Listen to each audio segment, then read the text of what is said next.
Welcome to a new edition of the Famous Interviews with Joe Dimino. On this episode, we talk with coach, author, and poet Dale Walsh. Over the years, he has built his coaching skills to help give clients the tools to have meaningful dialogue with their loved ones and improving family interactions. He has had a unique inside-out perspective of schizophrenia and having experienced both sides of the illness from the deep psychosis to recovered freedom. He creates a non-judgmental space where the family members can express their frustrations and anxiety at their daily challenges. He is intent on not only helping forgotten victims deal with their diagnosed loved one, but works at getting clients where they can reclaim their own sense of self. He's got great stories and insights. Enjoy this interview. We could start off first and foremost, Dale, thank you for taking a minute out to talk with me today. I appreciate it. No problem, Joe. It's a pleasure to be here. So let's start off here. And, if somebody was to bump into you and they wanted to find out who you are and what you do, how would you describe what you do? Well, I would say, first of all, after 47 years, I'm basically a recovered schizophrenic. I'm a prodigious creative and artist. I've written 6 books and 5,000 poems, and I'm also interested in service, which is reflected in my work that I've been doing for a year of being a financial an enemy of financial illiteracy. So let's go back to where you were born and raised. Tell me about where you were born and raised, your childhood, and kind of how you got this interest in being a poet and an author and, all of these things that you are. To sort of jump in medias res, on my 10th birthday, I decided I was going to be a writer with my life. So, that's been like my guiding beacon, my North Star, ever since I was 10 years old. And one of the ironies is that my illness, although it had like many drawbacks and many challenges, allowed me to become a writer that I always wanted to become, even though I don't have any real, I have 5 books on Amazon of poetry, but getting back to my beginnings, I was born in Midland, Texas on May 24th, 1955, and on my first birthday, my mother finished her divorce from my blood father, and so I moved from Midland to Abilene, Texas, and she remarried quick. I don't know how quickly she did, but she did remarry. So I had a second father who was the daddy that I knew growing up. I never knew my blood father until later, and so I lived a totally idyllic existence in Abilene, Texas. I had the only pool in my neighborhood, and this was at the height of the baby boom. So within like 3 blocks, there were like 20 people within like 3 years of my age group. So during the summer, everybody would congregate at my house, and my mother would buy cases of Dr. Pepper and Coke so everybody could have sodas when they wanted to. And it was really like an ideal lifestyle. But then when I was 9, or actually when I was 10, I was snatched from that like almost womb-like environment to the middle of Midtown Manhattan, 72nd Street between 1st and 2nd, because my mother divorced and remarried again, and so that put my life on a completely different track, and that's when I decided to become a writer. But it also was when I ended up going to boarding school in New Hampshire for 4 years, and then I went to Dartmouth College for 1 year, and I had a very successful freshman year, but ultimately I was doing a lot of drugs, and it caught up with me, and one Tuesday I was a successful Ivy League student, and the next Tuesday I was in the mental hospital with schizophrenic delusions. So I guess my question is, how did schizophrenic delusions happen? Was it a biological abnormality? Was it something, like you said, with the drug? Like, for the layperson that hears about this, and we see it presented in movies and whatnot, how would you describe what it is? How would you describe that psychosis? Actually, last year I wrote a book that's still being edited about what happened to Dartmouth, but basically it was just like I got on like some sort of like divine track, And I was walking, when I got taken away, I was walking around Dartmouth campus going to all my friends and saying, "Hi, I'm God." And then I would see how long it was before I burst into hysterical laughter, because how could God be 5'8"? And I thought it was the greatest joke I'd ever come up with. But then the campus cop came and said, "Are you Dale?" And I said, "Yes." And they said, "Would you come with us?" So I said, "Sure." And I was fully expecting them to take me to the president of the university, of the college, to meet. And instead they took me to the infirmary, where I was interrogated for 4 hours by 3 sets of Dartmouth psychiatrists, put in a room, shot full of drugs, and 3 days later I was in a mental hospital. So it was really a matter of going with the flow, because I did a good amount of LSD during even before Dartmouth, but at Dartmouth I must have tripped probably 10 times, and I don't know if you know LSD, but it tends to make you have grandiose thoughts, either paranoid or grandiose thoughts, and so those grandiose thoughts just took a hold of me, and I ran with it, because I figured, in 1975 everybody was talking about going with the flow, so I went with the flow, and it ended up 13 weeks in a mental hospital, and then 5 years in the psychiatric program in New Jersey. How did you pull out of that? What was it within you that pulled out and got yourself to a better place? Well, one thing was the program that I was in, even though I had differences of philosophy with the doctor, he was a very good doctor, and I was put in an intensive therapeutic situation where I had 3 individual sessions and 2 hour-and-a-half group sessions every week. And I was also hospitalized 9 times when I was in the program. And so basically after 5 years, I got this is something that a lot of schizophrenics never happened for them, but I got my own apartment, and I went back to college at Fairleigh Dickinson University, and that was really where my recovery began, because at the program, I was one of the reasons I would go to the hospital is I would just feel claustrophobic, because it was such a closed community, and I would go to the hospital to meet more people and stuff like that. So I really feel that my growth and my recovery began after the program, when I got back into Fairleigh Dickinson University and started socializing with, quote, normal people. Who's a hero for you? Who do you look at as a role model now?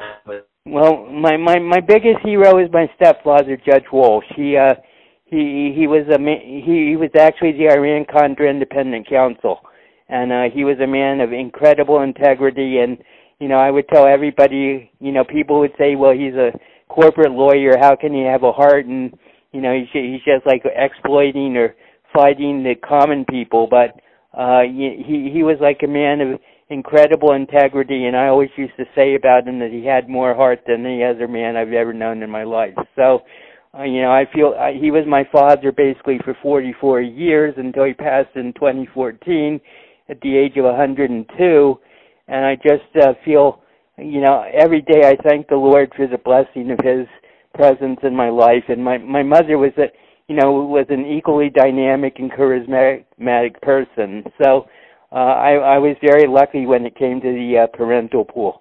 Let me ask you this: if you could meet anybody alive today, who would you love to meet? Who do you admire? Well, you might find this funny, but I've always admired Derek Jeter and Mariano Rivera. Just I don't know if you follow baseball, but they were the epitome of what the Yankee ideal is, the New York Yankee ideal. And when I was a kid, I collected in Abilene. I collected baseball cards, and I had a collection of 3,000 baseball cards. And my secret dream was always to be a New York Yankee, but I was ball shy, because I would always get hit in the face with balls that I missed catching. So I developed a fear of baseball. So that's where destroyed that dream. But and I guess another person that I really admire is Barack Obama. it's so interesting that you say Mariana Rivera, my wife, which we married back in 19, and we've been together for 6 years, and she was dating somebody from Panama, and actually he was friends with him, and they had dinner and said, she always talked about that experience. She has a picture with him and said he was one of the nicest people on the planet. Right. So, well, anyway, that's fun. It's funny you say that. Well, I don't know how much. I've always been a rabid New York Yankee fan. When I was growing up, I had like 400 classic Yankee cards, including like 30 Mickey Mantles, and I lost them when I moved to New York City. But if I had them, I would never have to worry about money again. So that's sort of the irony of it. But Derek Jeter was just always a man of like upright integrity. And same with Mariana Rivera. They were great athletes, but I always thought they were greater people. So talk to me about these books and what your plan is to get these published. I call them future fantasies because, my first book is called Slick Dynamo Circus, or The Thinking God's Guide to Frisbee. And the subtitle of that is The Book of Schizophrenia, because I wrote it at the height of my psychotic period. And even though it's hard to understand, but I think that it could be like a textbook about how the schizophrenic mind works that, nobody has. And so that was my first book. And then my proudest books are what I call the Velvet Velours Follies trilogy, which is, as I said, I consider myself a fantasy writer rather than a science fiction writer because I was an English major, not a science major. But the Velvet Velours Follies trilogy is a book that is a apocalyptic romance in the shadow of the Cold War. And the climactic book is the second book, which is The Flight of Dialina, which is my spaceship, and it ends with the Russians attacking the United States with neutronic weapons to create the United States of Museum. So basically, the Flight of Dialina and the book after that are basically the chronicles of the day that the Earth ended. The Earth as we knew it, and there was a neutronic war going on between the United States and Russia. So talk to me a little bit about what you went through, the psychosis that you went through and how you got out of it. If there's anybody out there that has had some of these mental psychoses or issues or bordering on it or trying to get through it and they listen to you and they get immersed in your world, what advice would you give them? How would you help them along? There's a thing called agnosognosia, which is a term from neurology used for stroke victims for people who can't realize that they have a mental condition, and that's really like it affects like 50% of people with serious mental illness. And what it means, it's not denial, because denial is sort of like a conscious choice, but whereas agnosognosia is like a deep inner lack of knowing, so consequently you don't think you're sick, and therefore you don't need therapy and you don't need the medication. And my first piece of advice is just be aware that agnosognosia exists, and to be open-minded to the fact that you might need help instead of just like rejecting it outright. And then my own experience was I never heard voices. I never hallucinated, even when I was on LSD. But my problem was my delusions and my God thoughts. And what happened was, after 10 years of being in psychosis, basically I had an experience where I literally blew up my mind. My mind was blown. And I became a different person. I became an alter ego personality for 30 years. And another piece of advice I would say is never consider yourself your diagnosis. Don't say I'm a schizophrenic, which I did for many years.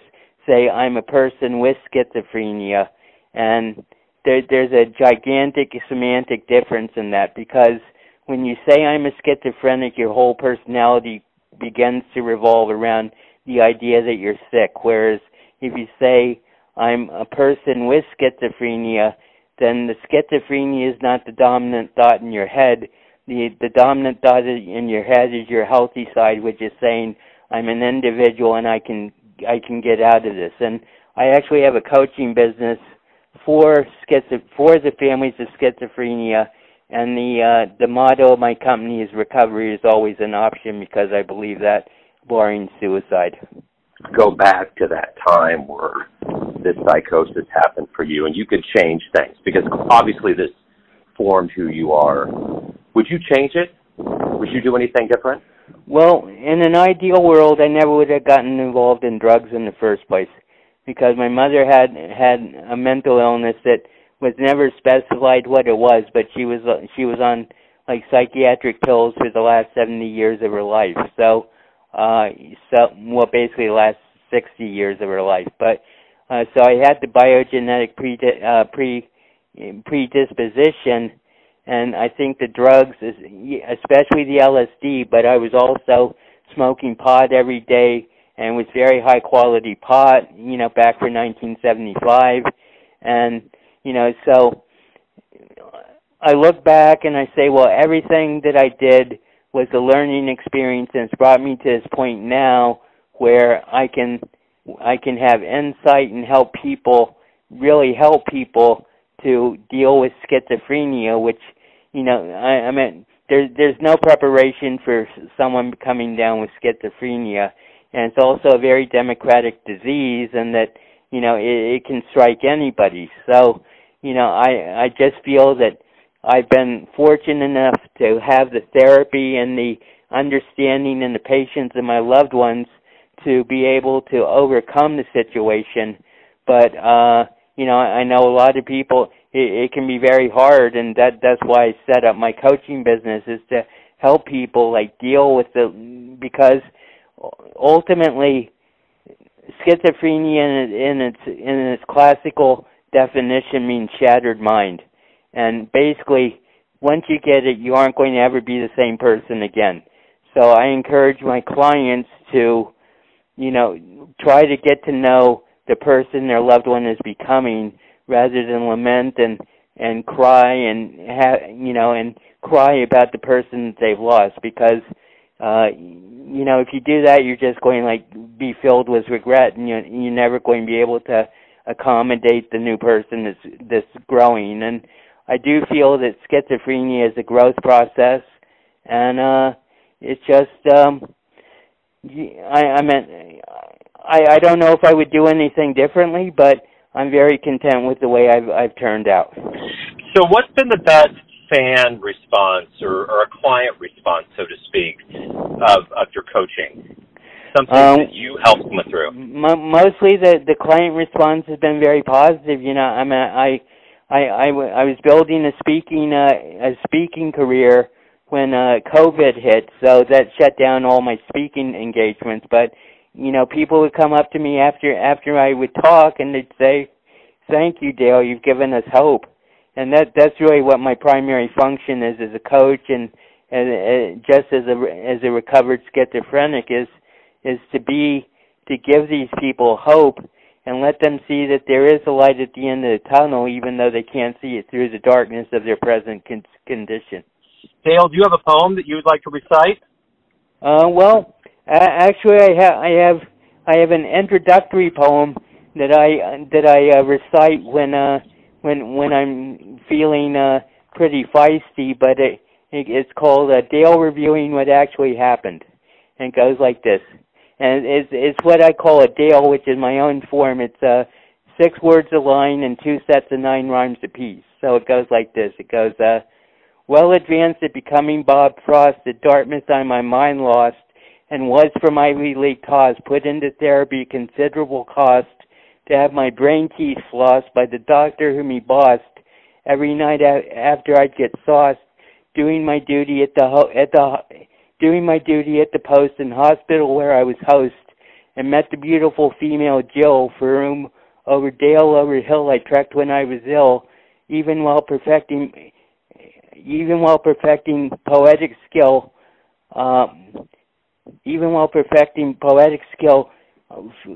hope will pay the bills for sodas on which I fill, and I blew that, but that's the basic poem.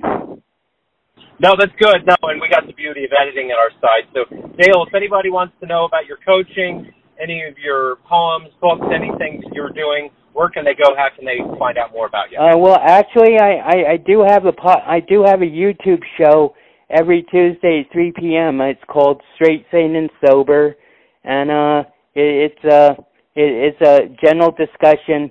I mean, it's based upon mental health, but it's a general discussion show, and so that's at YouTube 3 p.m.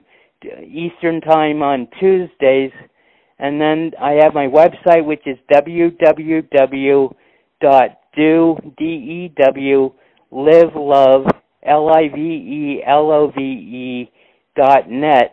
And Live Love is the method I've come up to deal with my clients, which is, it stands for learn, integrate, validate, and explore. And the love is listen, observe, value, and express. So those are like the 8 steps I take my clients through. So my website is www.dew, which is my initials, livelove.net. And if you're interested in my poetry, then you can go to Amazon, and I have 5 books of poetry, 5 collections of poetry. And if you put in the search bar, poetry by D.E. Walsh, you should be able to find to scroll and find my poetry. And then the last thing is I have a phone number, which is 201-509-0871. So the Yankees are going to have quite a ride here as we get towards the end of the year. They're having a good run this year. They're doing amazing, and you know they're the greatest team I've seen since the 1998 Yankees, which many consider the greatest team in history. So Judge is incredible, and they just got some more pitching, and I think they're ready for October, but we'll have to see. You never can predict with baseball. Yeah, no, and it would be kind of fun if it was a Subway thing. Well, I don't know if you heard this, Joe, but the Mets got back to Grom yesterday, and he pitched 5 innings of one-run ball. So wow. they with DeGrom and Scherzer and everybody else, they had the Mets are going to be extremely tough. They have and then the Astros are also extremely tough. So I think those are the 2 teams that the Yankees are going to have to overcome to win the series. But it's been way too long for the Yankees. It's been since 2009 that they haven't won a World Series, and that's the longest drought in their history. Yeah, well, they're on their way this year. Dale, man, it was great to get to know you. Thank you for opening up. This was some pretty raw, personal stuff, and I appreciate you sharing it. And good luck, man. You sound great. Sounds like everything's going good. Well, thank you very much for having me, Joe. When I saw the name of your podcast, Famous Interviews, I said, wow, I'll be famous. We'll do our best, man. Dale, thank you. Good luck with everything, and until next time, I appreciate it. Okay, thanks very much, Joe, and have a great day. Thanks for tuning in to another Famous Interview with Joe Dimino, where we cover the world of art, literature, and music around the globe. If you want to hear more interviews, visit the Famous Interviews with Joe Dimino channel on YouTube. Thanks again for listening, and until next time.